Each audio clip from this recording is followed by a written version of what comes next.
नमस्कार, बहुत स्वागत है आप सभी लोगों का हमारे समृद्धि आईएएस के यूट्यूब चैनल पर। और कैसे हैं आप लोग? इस वीडियो के माध्यम से आज हम एक प्रश्न कराने वाले हैं, वो जीएस के प्रश्न पत्र 1 से होगा।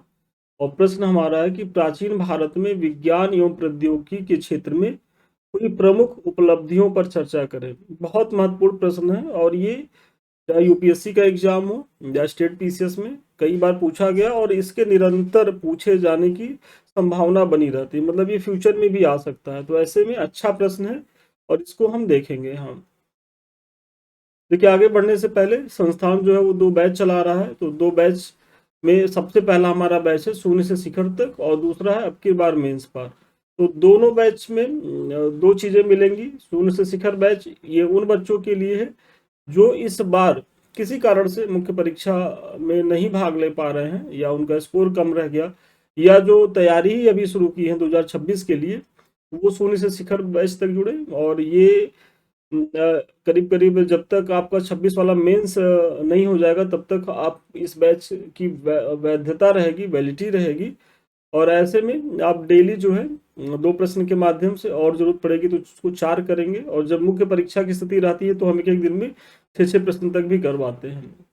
लेकिन फिलहाल 2 प्रश्न के माध्यम से चीजें होती हैं। और जो दूसरा हमारा बैच है अब की बार मेंस पर, चूंकि टारगेटेड बैच होता है, बहुत कम समय में इसे खत्म करना होता है, तो ये जो है इस बार जो बच्चे मेंस दे रहे हैं उनके लिए है।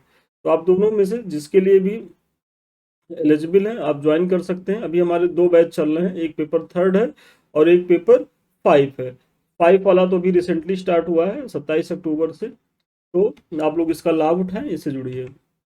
देखिए, यहाँ क्या है कि जो हम प्रश्न देते हैं तो आप इसी तरीके से कुछ लिख करके दिखाएंगे। यहाँ आपको दिख रहा होगा कि किस तरीके से चीजें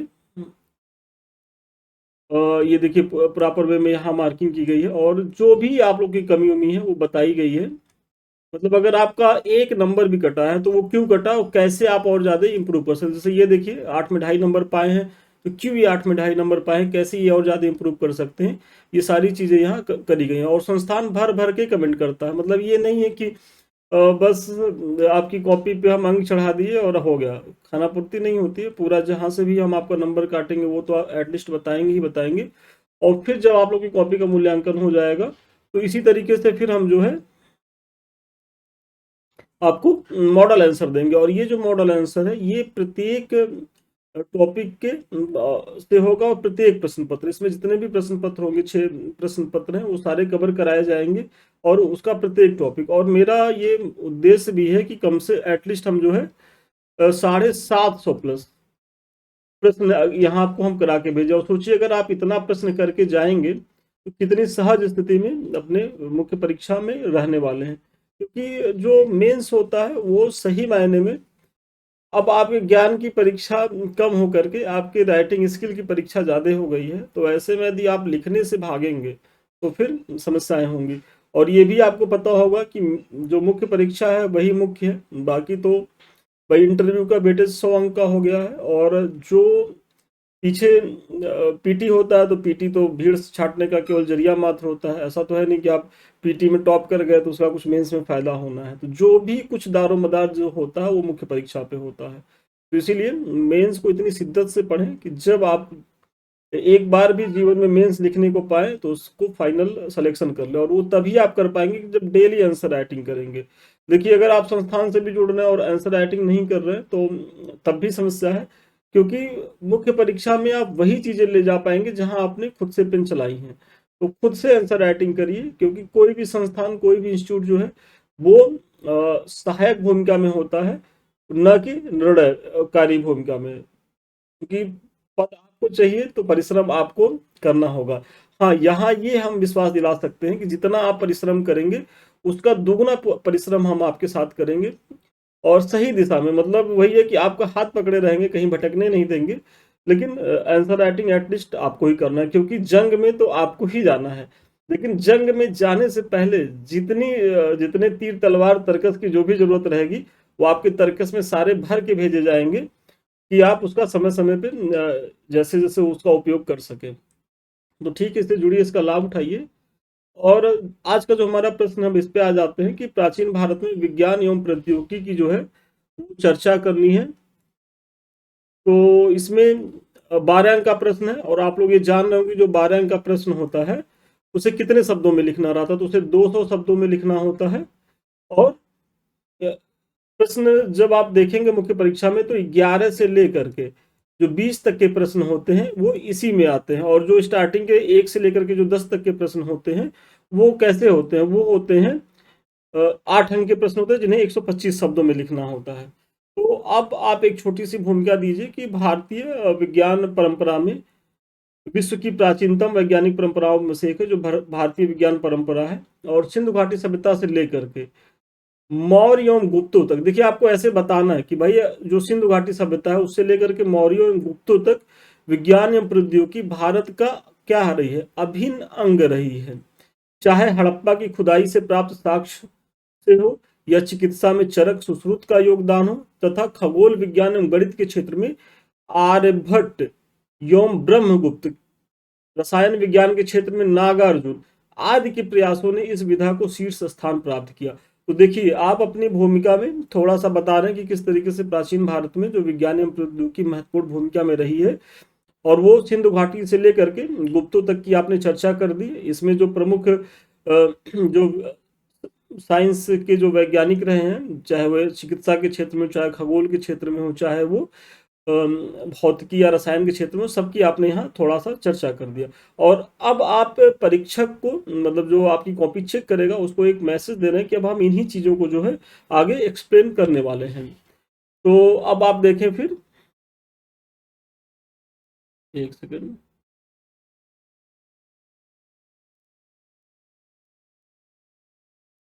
हाँ ठीक है। तो सबसे पहले कि एक ऐसे हेडिंग दीजिए, और देखिए आपको वहाँ मुख्य परीक्षा में इतना अवकाश नहीं रहेगा कि आप जो है हेडिंग डालिए। आपको बस प्राचीन भारत में विज्ञान एवं प्रौद्योगिकी के क्षेत्र में हुई प्रगति को दिखाना है। तो अब आप ऐसे ब्लू पेन से ही लिखिएगा, अपने ही जो पेन से, बस उसको ऐसे अंडरलाइन कर देना और थोड़ा सा आप जो है स्पेस छोड़ देंगे, ऐसे जैसे मैंने छोड़ा है। तो अब आप यहाँ खगोल विज्ञान को लिख दीजिए, और अब इसमें बताइए कि भारतीय खगोलविदों ने ब्रह्मांडीय पिंडों और उनकी गतियों को समझने, ग्रहणों एवं मौसमी परिवर्तनों की भविष्यवाणियों में महत्वपूर्ण योगदान दिया है। जैसे अब यहाँ आपने ये दावा किया कि भाई जो खगोल विज्ञान के क्षेत्र में आप देखेंगे तो जो ब्रह्मांडीय पिंड है या इनकी जो गतियां हैं, फिर ग्रहण है या मौसमी परिवर्तन है, इनकी भविष्यवाणियों में यदि खगोल विज्ञानियों ने महत्वपूर्ण योगदान दिया तो कम से कम आपको इसका प्रमाण भी देना। तो प्रमाण, सबसे बड़े प्रमाण कौन है? सबसे बड़ा प्रमाण जो है आप आर्यभट्ट को दीजिए, और इनकी जो पुस्तक क्या है तो आर्यभट्टीयम है। तो इन्होंने अपने ग्रंथ आर्यभट्टीयम में ग्रहों की स्थिति, ग्रहण और पृथ्वी के घूर्णन की सटीक गणनाओं की जो है वो जानकारी प्रदान की है।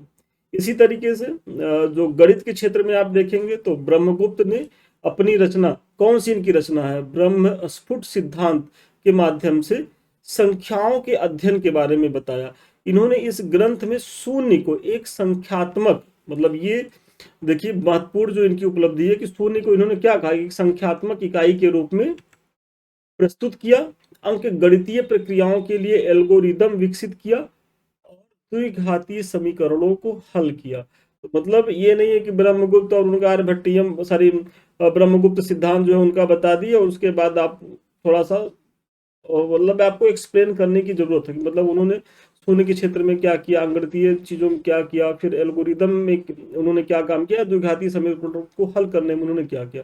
तो थोड़ा सा जब तक आप एडवांस स्तर पे नहीं जाएंगे, क्योंकि देखिए जितने भी बच्चे हैं पीटी पास करके आए हैं तो उनको तो इतनी सारी चीजें पता है, और ये आर्यभट्ट, ब्रह्मगुप्त, सुश्रुत, चरक, ये सब लिखेंगे। आपको आप अतिरिक्त कैसे नंबर पाएंगे भाई? अगर इतना लिखेंगे तो आप सामान्य नंबर पाएंगे, और सामान्य नंबर पाने में से आप सफल नहीं हो सकते। हो सकता है कि आप नीचे से कोई रैंक पा जाए, लेकिन एसडीएम, डिप्टी एसपी तो नहीं बन सकते। उसके लिए तो आपको थोड़ा सा डेप्थ में जाके प्रयास करना होगा। तो अब अगला जो है थोड़ा सा चिकित्सा के क्षेत्र में देखिए, क्योंकि चिकित्सा भी जो है क्या है कि ये भी वैज्ञानिक धारा ही है। और चिकित्सा के क्षेत्र में आप सबसे पहले किसको देखेंगे? सुश्रुत को देखेंगे। तो सुश्रुत द्वारा रचित सुश्रुत संहिता प्राचीन इतिहास में शल्य चिकित्सा की महत्वपूर्ण जानकारी प्रदान करती है। इसमें प्लास्टिक सर्जरी, देखिए अब ये अगर आप लिख के आ गए कि सुश्रुत ने सुश्रुत संहिता के माध्यम से शल्य चिकित्सा के बारे में जानकारी दी। लेकिन अब थोड़ा सा आप एक लाइन और जोड़िए इसी में, देखिए पॉइंट में सब पॉइंट बनाइए। इसमें क्या है कि प्लास्टिक सर्जरी की चर्चा कर दीजिए, फिर नेत्र शल्य चिकित्सा की बात कर दीजिए, और अस्त्र चिकित्सा।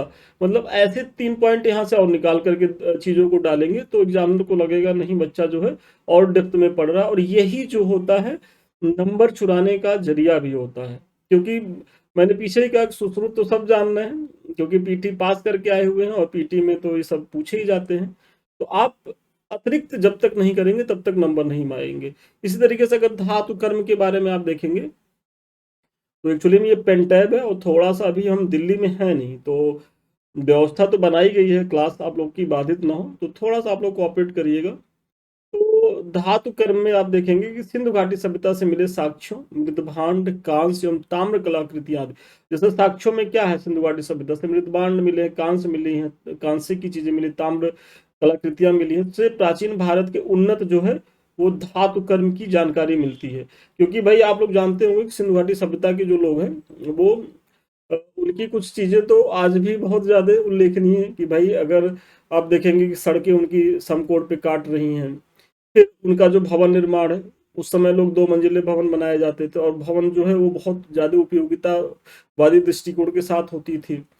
वेंटिलेशन का अच्छा माध्यम था, उनका जो ड्रेनेज सिस्टम था, या फिर वहां से जो जैसे चनहुदड़ो हुआ, लोथल हुआ, कालीबंगा हुआ, तो यहाँ से जो धातु कर्म के जो प्रमाण मिले हैं तो वो उन्हें बड़ी उन्नत अवस्था में ले जाते हैं। तो आप उनका भी उल्लेख करें, और फिर आगे बताएं कि प्रथम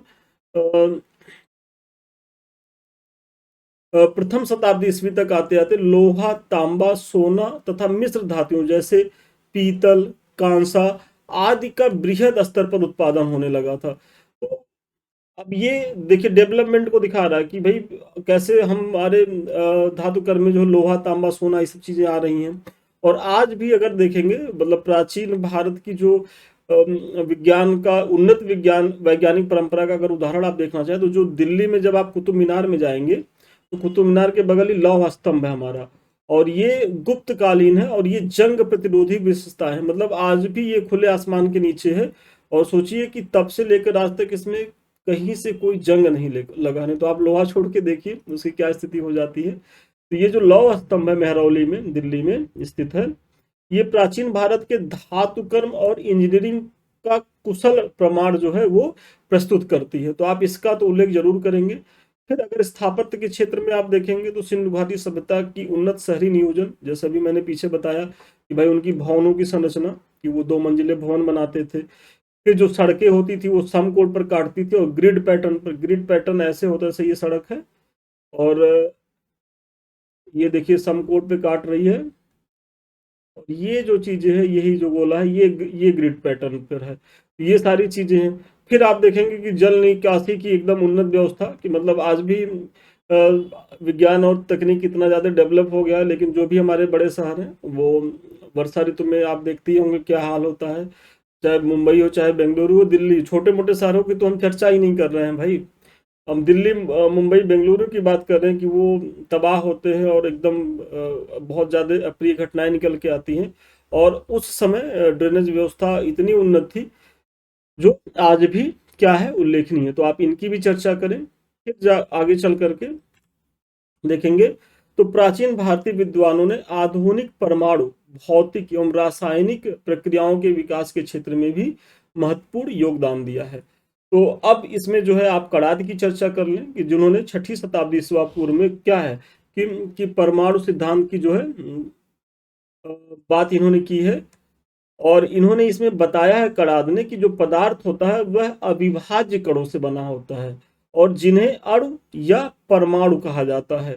नागार्जुन ने 2री शताब्दी के दौरान धातुओं के रूपांतरण, मतलब अगर नागार्जुन की चर्चा करें, देखिए अब नागार्जुन या कड़ाद की चर्चा करें तो आपको इतना एक्सप्लेन करना होगा कि भाई कड़ाद ने परमाणु सिद्धांत को प्रतिपादित किया, नागार्जुन ने क्या है कि धातुओं के रूपांतरण, शोधन तकनीकों और औषधीय योगियों के निष्कर्षण की जो है वो खोज की है।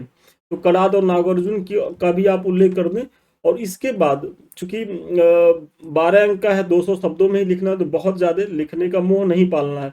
ये नहीं कि देखिए ये सब ऐसे टॉपिक है कि आपको मैटर बहुत ज्यादा आएंगे। तो आप ऐसा तो है नहीं कि 12 अंक का प्रश्न है और आप जो है इसी में 5 पेज लिखते रहिए। 5 पेज तो आपको वहाँ मिलेगा भी नहीं, लेकिन पूरा पेज भरने के चक्कर में और खूब समय दे दीजिए तो 12 में बहुत अच्छा लिखेंगे, 7 साढ़े 7 तक पा जाएंगे मैक्सिमम।